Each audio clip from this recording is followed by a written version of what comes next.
ndangije rero njya guhinyuza n'ubundi umwana mujyana kwa muganga. Nyura ahantu hambere, mujyana ahantu ha kabiri, mujyana ha gatatu, baramupima basanga ni mutaraga nta nakarwana n'aka na kamwe arwaye. Ibipapuro ndabigendana. Hanyuma rero ageze ku ishuri atangira gufatwa buri umwuka, yitura hasi bimera nabi, barampamagara bati turabona bikomeye, babanza kumujyana kwa muganga biranga. Nyuma rero baza kumpamagara ninjoro nka 5 z'ijoro aho yigaga. Ubwo rero ayo masaha nari nkifite abakiri impande zanjye. Yarasaraga akagira imbaraga nyinshi ku buryo abantu bose ari abantu nzi bari baje iwanjye b'abagabo 3 b'abakozi b'Imana. Yarabakubitaguye n'undi mugore n'abandi bagore b'inshuti zanjye. Arabakubita bose, arabakubita barangije barataha. Bigeze ninjoro nko mu masaha 4 za ninjoro. Hanyuma ubwo numvaga rero numvaga kubera yuko mfite icyo kibazo, abagabo batari butinyuke gutaha ngo bansigire umuntu uri kurwana gutyo, hanyuma asigara nkubita ngenyine. Numvaga bidashoboka. Noneho ikintu cyantangaje, nibaza ukuntu biri bugende, ndeba imbaraga afite n'ukuntu ari kudukubita, twaramuzirikaga ntibikunde, nyine numva umutima urandiye, ngiye kubona mbona Imana ya Isiraheli yo kabyara, ngewe n'Uwiteka, haleluya, mbona Imana iramufashe. Nkategereza ko umuntu ava muri dushe ngaheba, najya kureba ngasanga yarumye, akaba ubwo yikubita ku gikuta, kandi baze kugwa ku makaro. Abantu benshi baguye muri dushe ntago bigeze babaho, ariko yaguye inshuro navuga ngo ni nk'igihu nyinshi ntashobora kubara. Nkasanga ameze atya. Ukaba ubwo nasanze yituye hasi, n'amafoto ndayafite. Narangiza nkabwira abana ngo ni mumunteruze, bakamunteruza nkamuryamisha, ariko mu kuryama nkahita ndufata imfunguzo ndakingura, ngiye nsanga yabyimbye inda. Yatangiye kubyimba inda, akajya avuga ati ndimo gutumba, ndapfuye, ari kuvuga gutyo. Ese wabaye iki? Najya kureba nkabona iruhande rwe hari ibishishwa by'amabuye yahonze, hari agakombe nyine urabona ko hari ibintu by'umukara. Icyo kora uwo munsi mbibona bwa mbere, nahise sara ndavuga intarapfuye, umwana wanjye arapfuye. Ariko reka mbabwire, kubaho kw'inkoko ntago ari impuhwe z'agace. Ndabashuhuje mu izina rya Yesu Kristo w'i Nazareti, amahoro y'Imana nabe muri mwe. Ni mama Sharirene official. Ndabashuhuje inshuti zanjye ziri mu Rwanda, abari mu bihugu by'abaturanyi, abari muri Afrika, abari muri Amerika y'Epfo n'iya ruguru, abari muri Europe, abari muri Australia, abari muri Aziya, n'abandi bari ahantu hatandukanye, abagiye gucunga umutekano mu bihugu bitandukanye, abari mu gihugu cy'u Rwanda mucunze umutekano, abaganga n'abarimu, Imana ibahe umugisha, turabakunda cyane. Tugeze kuri episode ya 19 y'Ubuhamya. Tugeze kuri episode ya 18 y'Ubuhamya. Mu mazi iminsi abagiye babukurikirana, mwagiye mukurikirana ubuhamya bwanjye, hanyuma bamwe mukambwira ngo se bwarashize, ntago bwashira kuko n'ibindi nicayemo ubu ngubu ni ubuhamya. Ntago umwaka ushobora gushira ntabonye ubuhamya, ntago bwashira, ariko hari ubuhamya uba uri kubanza kureba ukuntu ugomba kubutanga, kuko hari n'ubuhamya nzaba hari uko namaze kubona ibihamya. Hari ubuhamya afite burindiriye ibihamya kugira ngo nzabone uko mbutanga. Nongere nibutsa abantu ko gutanga ubuhamya si ubujajwa, nta nubwo gutanga ubuhamya ari ukwimena inda nk'uko bamwe babivuga, ahubwo gutanga ubuhamya ni ibihamya byo kuvuga aho Imana yacu yadukuye, kuko nta soni bidukoza. Nongere mbibutse bantu b'Imana, niwumva wemerewe gutanga ubuhamya, kuko nabwo si ugupfa kubutanga. Hari igihe kigera Imana ikakubwira ngo bucecetse, hari n'igihe kigera ikubwira ngo utange ubu ngubu ubusige. Ariko iyo habayeho guceceka nta mpamvu, nta bundi buyobozi bwo mu mwuka bwakuburiye, ni ibintu bibi cyane buri kwamamaza ubwami bwa Satani. Reka nze mbaho urugero. Uzarebe iyo abantu ari abapfumu baza kwamamariza ibikorwa byabo hano kuri kamera, bakakora n'ubufindo bw'ibyo bakora kugira ngo batange ubuhamya bw'ibyo bakora kugira ngo abazi gupfumaguza no kuraguza babayoboke. Rero natwe tugomba kwamamaza imbaraga za Kristo, tukabwira abantu ukuntu Yesu yatugiriye neza, tukabwira abantu ukuntu twakubita haleluya, tukabwira abantu ukuntu twakubitanye neza y'Imana, hanyuma abantu batakemezwa n'ibibariho bakazemezwa n'ibyo natwe yadukoreye, bigatuma bakomera bakarindira Imana mu kuri kose ko kuyirindira. Natwe rero tugenda dukomezwa n'ubuhamya bw'abandi, abatubanjirije baduha ubuhamya, ukicara ukavuga uti Imana yarengeye runaka, nanjye izandengera. Imana yakoreye ubukwe uriya mukobwa n'imyaka yari afite, nanjye izankorera ubukwe. Imana yahaye akazi runaka n'imyaka 15 yari amaze ari umushomeri, nanjye izakama. Imana yishyuriye amashuri abana ba mama Sharirene, bakaba bari kwiga neza, bakaba biga neza nta kibazo, nanjye izishyurira abana banjye. Imana yagaburiye mama Sharirene ikamuha ibyo kurya no kunywa kandi bimuhagije, nanjye Imana izangaburira. Imana yabanye na mama Sharirene, haleluya, iyabanye na mama Sharirene mu buzima bwo kwibana, akaba amaze imyaka 13 n'amezi. Nanjye umugabo ataye uyu munsi cyangwa amaze imyaka 5 ntayo, iyasigaranye na mama Sharirene nanjye izasigarana nanjye. Iyaburaniye runaka akaba yaratsinze bari baramuguze, nanjye izamburanira afungurwe. Haleluya. Ubuhamya ni ngombwa, ubuhamya ni itegeko. Ahubwo haje umudayimoni mubi wo kubwira abantu ngo nibaceceke. Hanyuma uwo mudayimoni yaberetse ko muri abasirimu. Kuba wari umuyaya ntugomba kubitangaza kuko wabaye mabuja, ufite abakozi 5 mu rugo iwawe. Kuba waracukuye amatuwarete y'abantu ntugomba kubivuga, usigaye uri bosi, uri kibamba, uri kizigenza, abakozi bawe batazakumenya. Umudayimoni w'ubwibone, umudayimoni wo kwishyira hejuru, umudayimoni wo kwikakaza, umudayimoni wo kuburizamo umugambi w'Imana, wo kugira ngo ibintu by'Imana yakoreye muri twe bigere kure. Nta muntu nabwira ko nashonje, hatagira umuntu umenya yuko nigeze mba umuyedi n'amashuri nari mfite. Nta muntu ukwiye kumenya ko nabaye umumotari, ntihakagira umuntu umenya ko nacuruzaga ikarito. Nta muntu ukwiye kumenya ko nari naragumiwe narumiwe. Nta muntu ukwiye kumenya ko ngewe Kamembe nabuze inkwano yo gutanga kwa mabukwe bakampa umugeni w'ubuntu. Nta muntu ukwiye kubimenya uko biri kose ko nambaye kamambiri zidasa. Nta muntu ukwiye kubimenya. Ngewe muzamenye kibi nuko mwamenya nabi. Nese gukena ni icyaha ngo tubyihane? Ntabwo gukena ari icyaha. Haleluya. Hatagira ubimenya, hatagira umuntu ubimenya yuko nabwirirwaga nkaburara, hatagira umuntu umenya ko bantaye hanze narabuza yo kwishyura inzu, hatazagira umuntu umenya ko bantereje icyamunara, hatazagira umuntu umenya ko nanywaga igikatsi, hatazagira ubimenya ko nari umusambanyi, hatazagira ubimenya ko nari indaya yicuruza, batazabimenya ko najyaga nca inyuma umugabo wanjye, batazamenya ko naciye inyuma umugore wanjye, batazabimenya ko nari umubosi mu buryo bugaragara ariko ndi umunyenzara. Uwo ni umudayimoni wavuye ikuzimu, ntabwo ari ubwenge wagize. Nicyo nshaka kukumenyesha.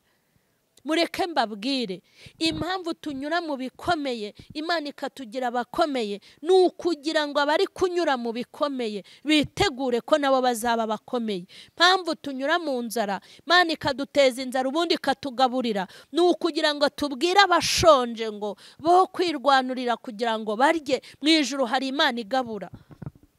Mpamvu Imana ituma abantu babingumba ntibabyare, nyuma Imana ikabaha abana, ni ukugira ngo bazabwire abantu barindiriye abana ngo nuhumure, nanjye nabyaye imyaka 20 ishize, nanjye nabyaye imyaka 15 ishize. Ntago biteye isoni kuvuga ko wanywaga inzoga nyinshi abana bakaburara. Ntago biteye isoni kuvuga ko wari umuyedi, ukavuga ko wari umunyonzi, nubwo usigaye utwaye ikimodoka cyawe cyiza, kuko abantu bose bakomeye. Ibikomeye biva mu byoroshye, nta muntu ukomera atarakomeretse. Rero niyo mpamvu ngewe nzajya mbaha ubuhamya. nzajya mbaha ubuhamya kugira ngo mukomere. Nzi neza ko hari abantu bifuza kumera nk'uko ndi, yicara akavuga ati mama Sharirene rwose Imana yamugiriye neza, nanjye mbashaka kukubwira ngo ineza y'Imana ntago ari njyewe yahagarariyeho, nawe Imana irahari ku bwawe kugira ngo ikwereke ineza yayo. Sifa kwa Mungu. Ubutumwa rero, ubuhamya rero ngezeho ni episode ya 18. Kuva kuri episode ya mbere kugeza kuri 17, abantu benshi mwagiye mukurikirana ubuhamya bwa mama Sharirene. Ni nayo mpamvu ntakifuza umunyamakuru mbaza ku by'ubuhamya bwanjye n'ubuzima bwanjye n'abana banjye. Ndavuga ngo umuntu ushaka kumenya ubuhamya bw'urugo rwanjye, ubuhamya bw'ubukumi bwanjye, ubuzima bwanjye, uko nahamagawe, uko nahuye n'intambara zo mu itorero, iz'ubuzima, izo mu rugo, byose biri kuri mama Sharirene official. Uzahasanga episode ya mbere ugere kuri episode ya 17, ariko ubu dutangiye ya 18. Ubuhamya rero nshaka kubagezaho ni ubuhamya bw'ukuntu narwajije abana barabaroze, hanyuma nkagirwa inama yo kujya mu bapfumu. Iyo nama nkayigirwa n'abahanuzi, nkayigirwa n'abavugabutumwa. Kandi reka nkubwire mu buhamya ndi buguhe, ndi bukubwire na ba bantu birirwa hano kuri kamera batanga nimero zabo ngo babasengere. Nahuye n'ibibazo nabo baratinya. Hari nabo nahamagaye nti none se wazaje kunsengera ko narwaje umwana, ukamutegereza ukamubura kubera iki? Ntago yabona imbaraga zo kwirukana abadayimoni bitewe n'aba afite. Kandi mu buhamya ndi buguhe ndi bukubwire ukuntu Imana yihagije. Nkubwire ko hari igihe nageze nkabaho njyenyine, nta muntu n'umwe mfite, kandi nkurikiranwa n'ibihumbi birenze 20 mu Rwanda ndetse no mu mahanga. Sigara ndi njyenyine, kandi njya kuba njyenyine mfite imiryango, mfite inshuti, mfite abo nari naragaburiye, mfite abo nishyuriye amazu, mfite abo nambitse, mfite abantu nari naragiriye neza. Ariko mpuye n'urugamba rwo kurwaza abana, buri wese agenda mvaho ku ruhande. Birashoboka ko nawe ari kuhagaze, ariko nje kukubwira ngo Imana irihagije, si ngombwa abantu. Reka nkubwire, ahantu abantu batari Imana ibihari, kandi Imana ijya ibasha kurwana ku giti cyayo, ikarwana kandi ikanesha. Wenda ndahera hano ubwo ntaratangira kubutanga neza ubu buhamya, kubera ko hari ibindi bintu ndindiriye by'ibihamya. Ariko narwaje abana, ndumva imyaka 2 ishize n'igice, ngira ngo mbanza kurwaza umwana barampamagara ku ishuri ngo umwana yarwaye. Bampamagaye barambaza ngo mbese umwana wawe asanzwe amera gutya na gutya, yituraga hasi, ibintu bikamuheza umwuka, ibintu nk'ibyo. Ndababwira nti ntago ari uko yari ameze. Kumbi byatangiye kera, nkajya nibwira ngo ni indwara zisanzwe. Nza gufata gahunda yo kumujyana kwa muganga. Umukozi w'Imana arambwira ngo Imana irambwiye ngo ntiwirirwe umujyana kwa muganga kuko nta muganga uzamuvura. Ngewe rero ntago njya mpfa guhita nemera ubuhanuzi, ndabugenzura. Nawe ujye ubugenzura ubuhanuzi, ntugapfe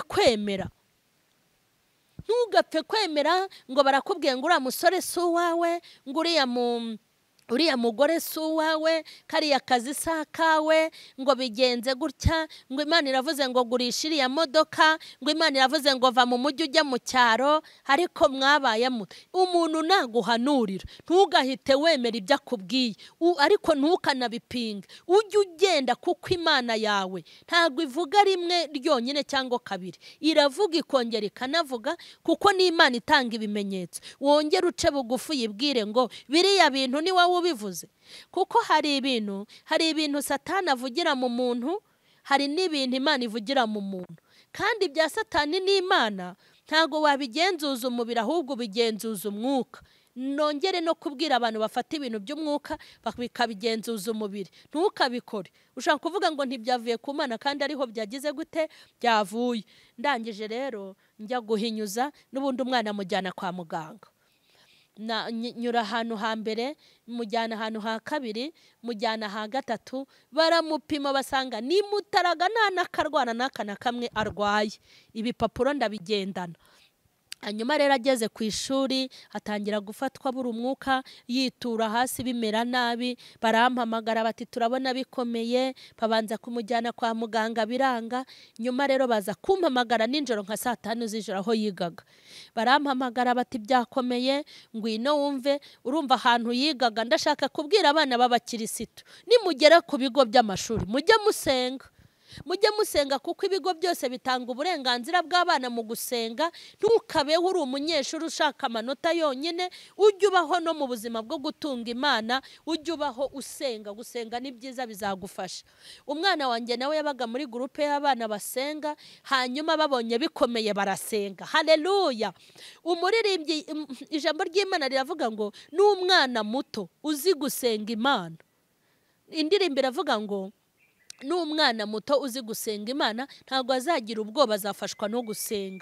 Ni Imana yumva umuntu wese mu rwego ariho. Abana barasenga, hanyuma barampamagara nijoro bashyira haut-parleur kugira ngo numve ibintu bari kuvuga. Batangiye kumusengera, abadayimoni baravuga. Bavuga umuntu wabatumye, bavuga n'icyo bashaka, barabivuga byose ndabyumva. Okay, bitamenya indwara arwaye rero. Mpita ntuma umuntu ndamubwira ngo ugende unzanire umwana wanjye, umunzanire mu rugo. Natumye umuhanuzi w'umukozi w'Imana, ugende umunzanire, namenye indwara avuye ninjye uzamuvura njye na Yesu. Umwana araza, ageze mu rugo ntangira gusenga. Nasenze amasengesho y'iminsi 3. Ndasenga umunsi wa mbere. Senze umunsi wa mbere atangira kudukubita.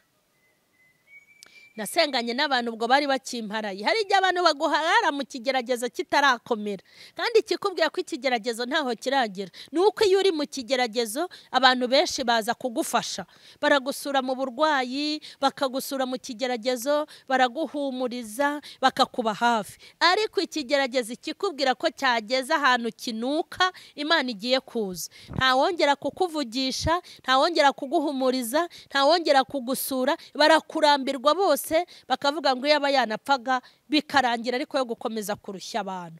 Ubwo rero ayo masaha nari nkifite abakiri impande zanjye. Yarasaraga akagira imbaraga nyinshi ku buryo abantu bose, ari abantu nzi bari baje iwanjye b'abagabo 3 b'abakozi b'Imana, yarabakubitaguye. N'undi mugore n'abandi bagore b'inshuti zanjye, arabakubita bose, arabakubita. Barangije barataha, bigeze ninjoro nko mu masaha 4 za ninjoro. Hanyuma ubwo numvaga rero numvaga kubera yuko mfite icyo kibazo, abagabo batari butinyuke gutaha ngo basigire umuntu uri kurwana gutyo, hanyuma asigara nkubita njyenyine. Numvaga bidashoboka. Noneho ikintu cyantangaje, hari umugore w'inshuti yanjye, navuga ngo ni magara ntusige. Nagiye kubona mbona aba bagabo bagiye, ndavuga uko biri kose runaka we ntashobora kunsiga pe. Ariko natangajwe n'ukuntu nawe yafashe inzira arasiga, abona ukuntu mfite umwana ari kudukubita turi 5, noneho baratinyuka bansiga ndi njyenyine. N'urwo rukundo rw'abarokore, abanyamasengesho dusigaranye nuko bameze. Abanyamasengesho dusigaranye nuko bameze. Iyo yinjiye mu rugo akabona nta n'ibihumbi 10 ari buhita hakura, akinjira mu rugo akabona nta byo kurya yifuza bihari, akinjira mu rugo akabona nta modoka iparitsemo, ahita abona ko nta kigenda. Urwo rugo rwose nta kintu ruba rubabwiye. Ndashaka kubwira abanyamasengesho, nk'uko ineza y'Imana yakunyuzeho uri umukene, ni nayo mpamvu mu murimo w'Imana ntimukarobanura abakene, kuko abakene batagira amafaranga nabo bakwiye gusengerwa. Na wa mugore aragenda, sigara njyenyine. Nibaza ukuntu biri bugende, ndeba imbaraga afite n'ukuntu ari kudukubita, twaramuzirikaga ntibikunde. Nyine numva umutima urandiye, ngiye kubona mbona Imana ya Isiraheli yo kabyara, ngewe n'Uwiteka. Haleluya! Mbona Imana iramufashe, iramuturisha, araceceka, ntiyongera kugira icyo avuga, ntiyongera no gukoma. Turaryama kandi twarararanaga. Twarararanaga. Ureba Imana iguha imbaraga zo kurarana n'umuntu wasaze, mukararana mu buriri, utari gutekereza ngo mbese ntari bufate ikintu ngo ankubite. Burya nagira ngo mbwira abarokore, ngo imbaraga zirarutana kandi n'abagabo bararutana. Reka nkubwire, na Satani arabizi ko Yesu amurenze, n'abadayimoni bazi ko izina rya Yesu rihambaye. Nta zina riruta izina rya Yesu, nta n'imbaraga ziruta imbaraga z'Imana yacu. Haleluya. Yararyamye arasinzira, hanyuma bukeye mu gitondo ukuntu yambwiye, yarandebye ngo ubu rero uzi ko nakize. Ngo ntago nakize, ahubwo n'Imana yaguhaye agahenge ngo usinzire. Narasetse, mureke mbabwire, akabi gasekwa nk'akeza. Narasetse ndavuga inti ariko Mana uri mwiza koko, wabibonye ko ufite umubabaro, wabonye ko abantu bansize, urangiza unyereka ukuntu ufite amaboko aruta y'abantu. Mureke mbabwire baroko, Imana irihagije. Imana nikenera abantu yaremye benshi, kuko abantu bakuvuyeho sibo bonyine bariho. Icyo cyuzagishyire ku ruhande. Nimba hari isomo nize isomo ry'abantu, nize umuntu kugeza ubwo mvuga ngo umuntu naza tuzabana, natabishaka agende, c'est fini. Nta comment. Baranyanze, baramvuyeho. Ngwino bane na mama Sharirene, nudashaka ko tubana genda. Imana ifite abantu benshi mu cyimbo cyawe izanzanira, kuko ntago abantu ntago twabaremye, ni Imana irema abantu. Nibona aho ugeze ukeneye abantu, ntuzavuge ngo bari buve. Kandi mu isi yababaho nta muntu kamara ubaho. Imana iyo yibuze niho uhura n'akaga, ariko Imana nta kintu cyayisimbura. Ariko umuntu, nyuma y'umuntu hari undi muntu. Numva ashimiye Imana ibanye nanjye, bana n'uwo mwana. Rero nabonye ibintu bikomeye. Umwana akajya ku ishuri. Ndashaka gutanga ubu buhamya kugira ngo mbwire abarokore bajya gucuruza bamara guhomba bagashoka iyo mu bapfumu. Ndashaka kukubwira ko naho utajya mu bapfumu, Imana irihagije kugira ngo iguhe abakiriya. Mujye mwiga gusengera ibintu byanyu byose. Nubona ibintu bitagenda neza, wige gutera ivi hasi. Nubona ibintu bitari gukunda, wica inzira ya bugufi, usenge, kuko ibintu byose bikemukira mu masengesho. Komeza rero gusenga, komeza no kubana n'Imana muri ubwo buzima. Umwana yajya ku ishuri, ageze ku ishuri byonyine agahita ajya muri koma. Yagera ku ishuri bagasanga yasinziriye mu ntebe,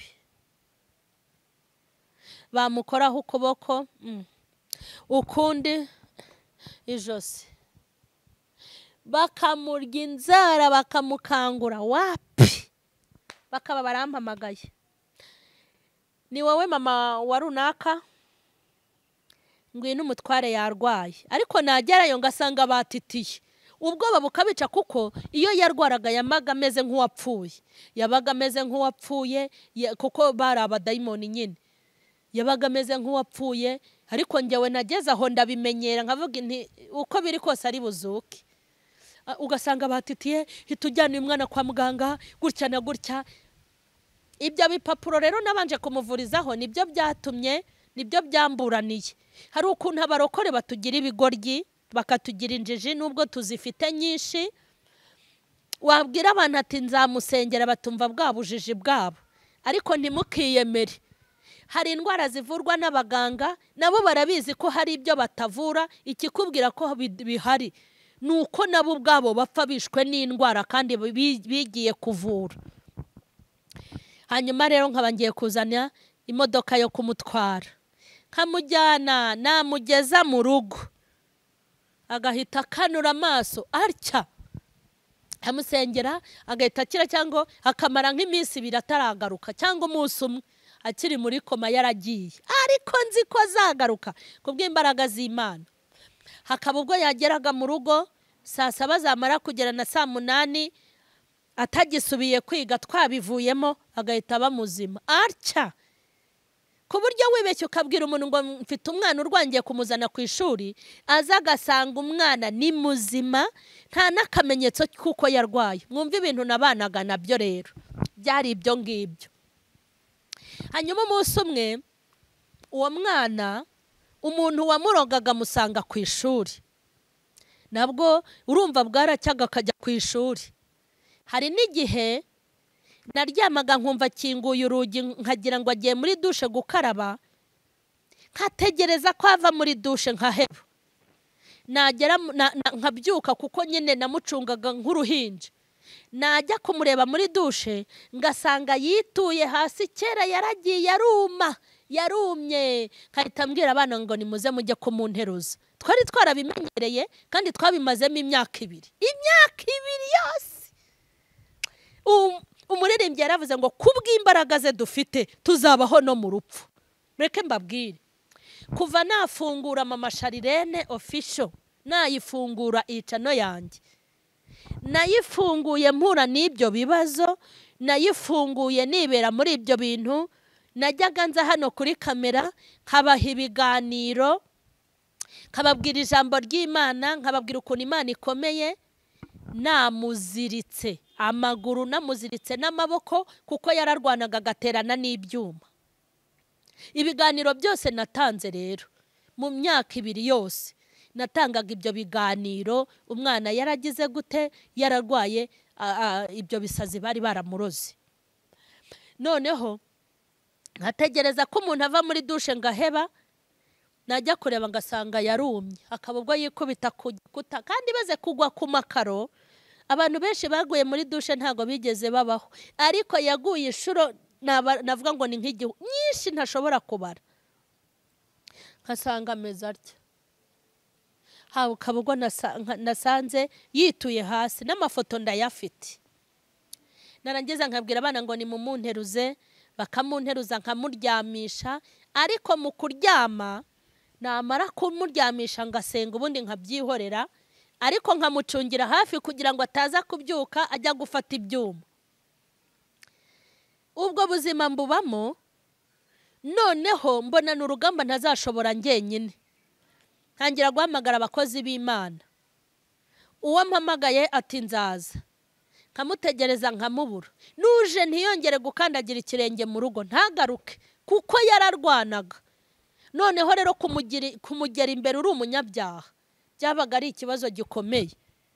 Warazaga akakurondora, warazaga ukigira umudanje ngo uri konsantara ngo urasenga, akakureba arya ashaka gusa bino ibicucu gusa, mwabigoryi mwe, akabareba gutya ati mwabicucu mwe. Iyo yavugaga umuntu ngo ni igicucu, nahitaga mvuga uyu muntu yarahatwitse tu, nyine hari ukuntu yabigenzaga. Nuko ibyo bintu mbibamo biragenda birankomerana. Ariko mureke mbabwire mw'abantu mwe, Imana yibona winjiye mu rugamba iba yaraguhaye imbaraga zo kurwana n'urwo rugamba, ku buryo ntago urugamba ruguhitana, ahubwo ni wowe ugize gute, ntago urugamba rukurangiza, ahubwo rurangira rutakurangije. Umwana nkaba nyine mufashe gutyo, nagiye mbona ibintu bikomeye. Najya kona nkabona uwo mwana yikingiraniye nko mu cyumba, yakikingirana. Iyo yabaga yikingiranye nabaga niteguye ikintu kibi kigiye kumubaho. Hari umunsi nasanze yikingiranye, urumva uwo muntu wamurogaga yazaga mu mbaraga z'imyuka mibi akaganira nawe, hakaba ubwo baba bahagararanye, nge simbashe kumubona, nkajya mwumva mu myuka ye ariko simubone, ariko wakamubona bakaganira. Rimwe uwo muntu araza aramubwira ati sha umva, ndashaka winywere ariya mabuye ya telekomande, sibyo? Kuko azi ko akunda kwiga, akavuga ngo genda unywe amabuye ya telekomande, uyahonda, akamwereka nuko abikora, uyashyiremo amazi, hanyuma numara kuyanywa nzakureka wige, kuko azi ukuntu akunda kwiga. Umwana rero umunsi wa mbere yikingiraniye, aragenda afata agakombe, sinabireba, afata amabuye ya telekomande, ayakura muri telekomande imwe ikoreshwa kuri televiziyo cyangwa kuri radiyo, akuramo amabuye aya 2. Arangije aragenda arayahonda, kumbi yabikoze yikingiranye, arayahonda, arangije arayatoba mu gakombe, arangije arayanywa. Uri kwibaza ngo mbese ko yanyweye yikingiranye biri bugende gute? Reka mbabwire, mwijuru hari Imana. akayanywa, aho ndi inyuma y'urugi nkajya numva arimo gufuruta ukuntu, avuga ukuntu afuruta nk'umuntu ufite ikibazo, kuko narakomangaga ntakingure. Ya Mana ya Isiraheli iri hejuru y'abarozi n'abapfumu n'abashitsi n'abadishyi n'abakonikoni, ikamukora ku kengeho gato, kabona arirambuye agiye gufata urufunguzo akarunyuza munsi y'urugi. Kahita ndufata urufunguzo ndakingura, ngiye sanga yabyimbye inda, yatangiye kubyimba inda, akajya avuga ati ndimo gutumba, ndapfuye, ari kuvuga gutyo. Ese wabaye iki? Najya kureba nkabona iruhande rwe hari ibishishwa by'amabuye yahonze, hari agakombe nyine urabona ko hari ibintu by'umukara. Icyo kora uwo munsi mbibona bwa mbere, nahise sara ndavuga intarapfuye, umwana wanjye arapfuye. Ariko reka mbabwire, kubaho kw'inkoko ntago ari impuhwe z'agace. Mpita mpamagara umuvandimwe wanjye, musaza wanjye, ndamubwira nti umwana arapfuye, ntibanguka. Urumva byari bikiri bibisi ntarakamirika, ariko nageze ubwo nkamirika, yaba ari muri koma pe, ibiryo bihiye nkarya nkanywa nkajya kuryama tukarara, nari muri koma. Imana yarampaye imbaraga zo kubica amazi.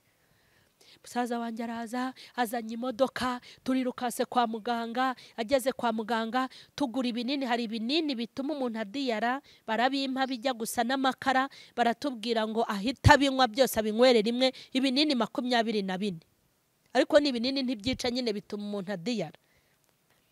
Umwana baramuryamisha gutya, n'ifoto ye ndayifite, atangira kumera gutya, amera nk'umurambo neza. Maze ndabireba, Mana Nyagasani. Ariko murebe ibigeragezo ukuntu bigwira. Nk'ubu mama Sharirene ndusha umuravumba kumenyekana, ahantu hose nkandagiye baba banze. Umva ibigeragezo rero ukuntu bigwira. Ngende kubaho ubuhamya, kandi ubuhamya ndi kubaha ni ukugira ngo mumenye imbaraga ziyaduhamagaye, utazongera kuyitiranya n'ibigirwamana. Kandi ndashaka kukubwira ngo wirinde kwirwanirira. Mu ijuru hari Imana ishobora byose, uko yari iri kera na n'ubu. Reka nkubwire, ndashaka kukubwira yambukije Abisiraheli imaze gukamya inyanja. Niyo Mana naje kuvuga nonaha, nje kukubwira yahiritse Yeriko. Imana ishimwe, Abisiraheli ikabarwanirira. Ndashaka kukubwira yarwaniye kuri Ayi, Imana ihabwe icyubahiro. Yarwanye kuri Ayi, iyafashe Farawo muri Egiputa, ikohereza inda, ikohereza ibibugu, abana b'imfura bagapfa, amazi agahinduka iki? Amaraso. Umukungugu wo mu Egiputa ugahinduka inda, mu ipantaro kwa Farawo ikabigezemo, muri ishurujipe y'umugore we ikabigezemo, mu makanzu y'abana babo no mu mashuka. Imana ishobora byose yavanye Abisiraheli mu Egiputa ikabambura amaboko ya Farawo. Niyo nje kukubwira, Imana yabanye na Mose ikabana n'Abisiraheli, ikica Goliyati ikoresheje Dawidi. Amina. Imana yahaye imbaraga Samusoni, Abafilisitiya barazengereje Abisiraheli birara mu ngano zabo. Imana imuha imbaraga zo kurwanya ababisha b'Abisiraheli. Niyo Mana nje kukubwira. Haleluya Yesu. Iyo ndi kuvuga Imana njye mba numva nta kibazo mfite. Kandi nimba hari ibintu binezeza mu isi yababaho, nezezwa no kuvuga Yesu neza. Iyo ndi kuvuga Yesu, haleluya, we ni nk'uwakora ishyano akambuza kumuvuga. Twari abantu bajyaga bambwira ngo mbwiriza ibiki, mugira isoni nkeya. Naho bambwira ngo numara kubwiriza turakujyana muri gereza, nakubwiye ntunjyane ari kureke mbanze mvuge Yesu. Haleluya. Kuko n'abana b'abantu barabavuga kandi bazafata ukabashyingura. Nimureke mvuge Yesu, mvuga imbaraga ze. Reka mbabwire, umwana ndabibona ko yapfuye. Ibinini arabinywa 24, ariko abinyweye ntiyadiyara ngo yitume wa mwanda, akomeza kumeruka. Umva ibigeragezo bibaho. Mama Sharirene bazi ko ndi umuvugabutumwa, hari n'abanyita pasiteri. Pasiteri, urusengero rwawe rubahe? noneho undebere umwana wanjye nabyaye anyweye amabuye ya telekomande bigaragara ngo ariyahuye sha. Muri ko nyumvira ibigeragezo ukuntu bigwira. Umwana yiyahuye wa mama Sharirene, abatanyita pasiteri banyita umushumba, bagambaza n'itorero ryanjye, ariko ngiye sengera mu Nyakabandi wacu ku mudugudu, ndi umukristo usanzwe umuvugabutumwa. Barambonye ari abaganga banyakiriye, baranzi, bazi ko ndi umuvugabutumwa. Hanyuma se umwana w'umuvugabutumwa yiyahurira iki? Ibintu bishobora gutera abantu kwiyahura ni bimwe mu bibazo abana baba bagiriye mu miryango. Kandi abana banjye nta bibazo njya mbateza byabatera kwiyahura, nta n'ibibazo nabateza byatuma batifuza kubaho, ntago bishoboka. Undebere kujya gusobanura icyo kintu gisobanurira abaganga, tubwire ni ikihe kibazo umwana yagize kidasanzwe cyatumye yiyahura. Abarozi rero bazi no gutegura ibintu, bari barabiteguye mbere yuko baturoga, bari barabipanze babishyira kuri gahunda. Baravuga bati uyu mwana nitumusaza bazagira ngo ni ibibazo byo mu muryango yagize. Bazi kubihuza ariko ntago barusha Imana guhuza ibintu. Bambaza bati tubwire ikibazo yahuye nacyo, kababwira ngo ntacyo, kuko bo ntago basobanukiwe ko ari imbaraga mbi bamwoherejeho zimutera kwiyahura. Ni nayo mpamvu hari abantu benshi bajya kwiyahura cyangwa bakicana, bakica abana babo, bakica abagore babo, byaturutse ku mbaraga z'abarozi. Mukagira ngo ni imitima mibi abantu bafite, ariko abarozi bareze kandi babaye benshi. Kandi abo barozi mbabwira bari mu nsengero, bari mu myanya itandukanye yo mu itorero, utagira ngo ni abarozi bari kure.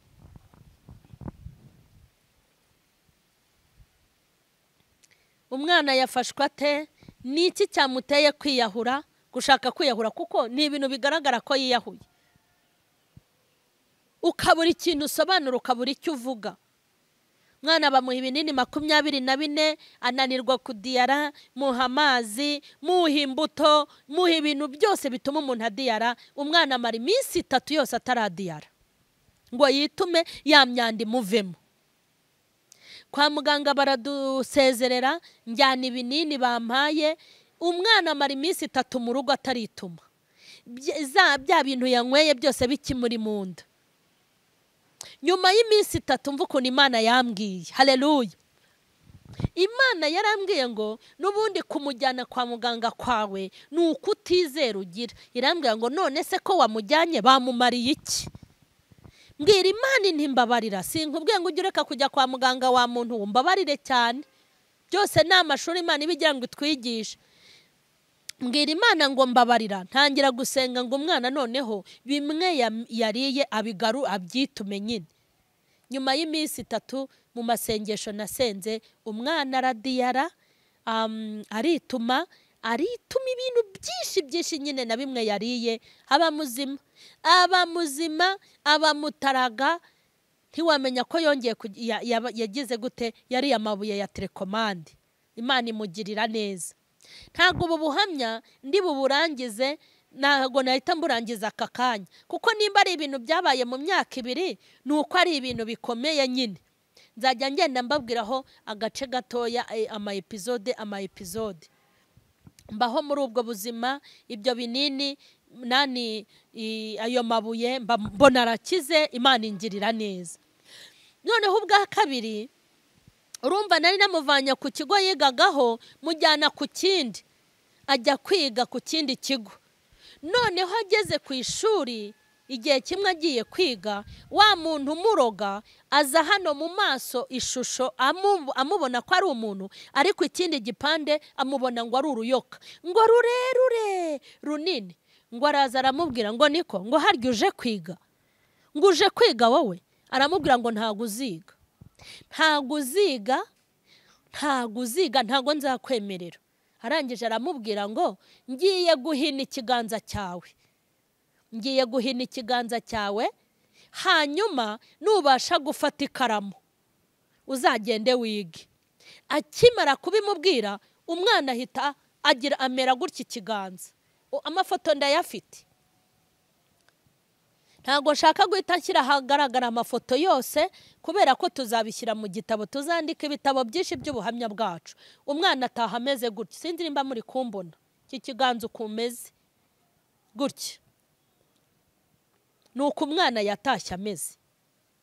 Noneho ngo ari ku ishuri, kuko ibi ngibi n'abarimu barabizi aho yiga, tuzabisobanura neza tuvuga ikintu ku kindi n'aho yiga n'uwo mwana uwo ari we ibintu byose, ariko twatangiye kwandika igitabo. Abarimu baraza baramburiza intoki birabananira, abanyeshuri bigana nawe baramburiza intoki birabananira. Umwana ataha ameze gutya, arangize ngo ma ngo dore ukuntu nabaye. Ese wabaye gute? Ngo intoki zafatanye. Naragiye ndarambura, wapi, ndarambura intoki, wapi. Nuku nguku n'ifoto ndayifite. Ese byagenze gute? Arambwira ngo runaka yaje ku ishuri, yaje hano ari isura ye, hepfo afite hepfo ari uruyoka runini rurerure. Arambwira ngo haryuje ku ishuri, ngo ngo ntago uziga, ngiye gukunja ikiganza cyawe ndebe ikintu uzafatisha ikaramu. Maze mama mitamera gutya, abarimu barambuye biranga, n'abanyeshuri barambuye biranga. Rero kuko narinzi ibyo ndwana nabyo, nafashe umwanya ndamusengera njya n'undi mu mama, turamusengera, dusengera icyo kiganza, turagisengera. Turangije kugisengera kirarambuka, ariko yamaze umunsi wose kuva ninjoro ari muri koma, arinda agera nimugoroba ari muri koma. Kandi iyo koma yayigiyemo atavuga atagira gute. Umunsi umaze guhera bimaze kuba nimugoroba arakanguka, niho yatubwiye ibyamubayeho. Ndifuza iyi episode kuyihagarikira hano. Ubutaha muzakurikirana igice, ubuhamya bwanjye igice cya 19 tuzasubukurira ahangaha. Nzabibabwira byose byagiye bimubaho, hanyuma mbabwire n'ubu ngubu uko bimeze. Nzakubwira ukuntu bamaze kumuroga, babonye ko nkomeye nta kibazo mfite, kubwira ukuntu bahise bafata musaza we nawe bakamugira umusazi, ntunga abasazi babiri mu rugo. Tugiye gusenga. Uzi impamvu natanze ubu buhamya? Natanze ubuhamya ngo nibutse abarokore kuko iko Imana yari iri kera na n'ubu niko imeze. Abantu bataye Imana mu buryo buteye ubwoba.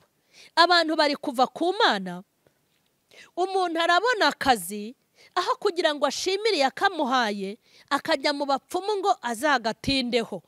Ese nimba Imana yarabonye imbaraga zo kuguha akazi mu bashomeri bangana gutyo, ntago iyo Mana yakurindira ku kazi paka abarokore basigaye bakoresha imiti yo mu bapfumu? Birababaje, biteye agahinda. Umukobwa asigaye ajya gushaka maze guca mu bapfumu kandi ari umurokore, ngo kugira ngo urugo rwe ruzakomere. Ese yakurambagirije ikaguha urugo, ikagukorera ubukwe, izananirwa kukurindira mu rugo? Umuntu ari kumara iminsi mikeya atarabyara, yarangiza agahita ajya mu bapfumu kubaza intsinzi yabyo. Umuntu aratangira gucuruza, bakamubwira ko imisoro n'amahoro bikomeye, natareba ukundi kuntu yigenza atazatera imbere, bakamwigisha gushaka imiti no kunyanyagiza imiti imbere y'aho acururiza kandi ari umurokore. Ibintu by'abarozi n'abapfumu n'abashitsi n'abakonikoni byuzuye mu bakozi b'Imana.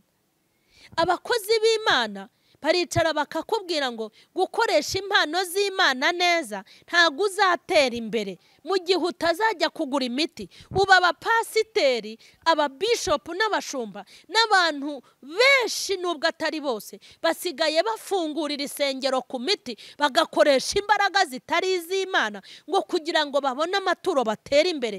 Naho isi igeze, iterambere ry'abapfumu riri kwaduka mu bukirisitu cyane. Ubu kugira ngo umuntu abe icyamamare, abantu barimo kujya mu bapfumu ngo bamamare, abantu bari kujya mu bapfumu ngo babone ababayoboka, abantu bari gukoresha imiti mu buryo bukomeye, abantu bari kwiringira izindi mana. Kandi Imana ya Isiraheli iracyari Imana, iracyakomeye, iracyakiza, iracyatabara uko yari iri kera na n'ubu niko imeze. Ntago yigeze ihinduka. Amaboko yakuje Abisiraheli mu Egiputa na n'ubu iracyayafite. Imana yakamije inyanja Abisiraheli bakambuka, iracyafite ubwo bushobozi, iracyafite izo mbaraga. Imana yabanye na ba sogokuru, ikabana n'abatubanjirije, ikabarwanirira bagatabaruka amahoro, na n'ubu iracyahari, iracyari Imana nyamana. Imana iri hejuru y'abarozi, iri hejuru y'abapfumu, iri hejuru y'abakonikoni. Nje kukubwira ngo iracyari Imana, iracyatabara, iracyafite intsinzi ya buri kintu cyose. Nimuve mu bapfumu, ubuzima bwanyu mubuvane mu bapfumu, ibitekerezo nimubivane mu bapfumu. Mu ijuru hari Imana yera. Tugiye gusenga. Ngiye kugusengera ngo usabire Imana imbabazi. Ibyo wakoze urabizi. Ubu abantu basigaye bagikuzimu, bagatanga ibitambo ho abana babo, bagatanga ibitambo by'abagore babo, bagatanga ibitambo by'imiryango yabo. Kajya wumva ubuntu baramugubanyije, utapfuye atarwaye, ngo yararwaye umutima, kandi ugasanga si umutima, ahubwo ari imbaraga zo mu barozi. Niyo mpamvu ndi no kubwira abantu ngo nimuhuguke musenge, mwegere Imana, murwanye Satani azabahunga, Imana ibashyireho uburinzi. Mana ndagushimye, haleluya. Narindi gutanga ubuhamya, mvuga ukuntu ugira neza, kandi mvuga ukuntu uri umunyembaraga. Narindi kubabwira imirimo ukora, narindi kubabwira ukuntu uhambaye, narindi kubabwira ukuntu uri igitangaza, narindi kubabwira ukuntu uteye ubwoba. Muri aka kanya ndasenze Mana, nuvugurura abakozi bawe, nibongere bakugirira icyizere, imbaraga zawe zishikame muri bo, kandi ubahe kugutinya, ubahe no kukubaha, bamenye kuri Imana nyamana, bamenye ko ufite ubutware n'ubushobozi, bamenye ko ufite imbaraga z'indengakamere. Ndagushimye cyane, cyubahiro n'ikibi cyawe ni mu izina rya Yesu, amen. Ubu buhamya rero muzakomeza mu bukurikirane kuko ni bwinshi, nongeye kubusubukura kugira ngo nzabubagezeho, mumenye imbaraga z'Imana zikomeye. Ubu buhamya ubusangiza abandi, kuko abari bameze nkanjye muri iyo minsi itambutse barahari. Ubu basangize rero, ubu basangize babone imbaraga z'Imana. Abantu batarakora subscribe nimuyikore kugira ngo mukurikirane ibintu bitandukanye. Muduhe inama kuri comment, kandi mukore share kugira ngo abantu bakomeze babone ubu buhamya. Imana nibaha umugisha. Amina.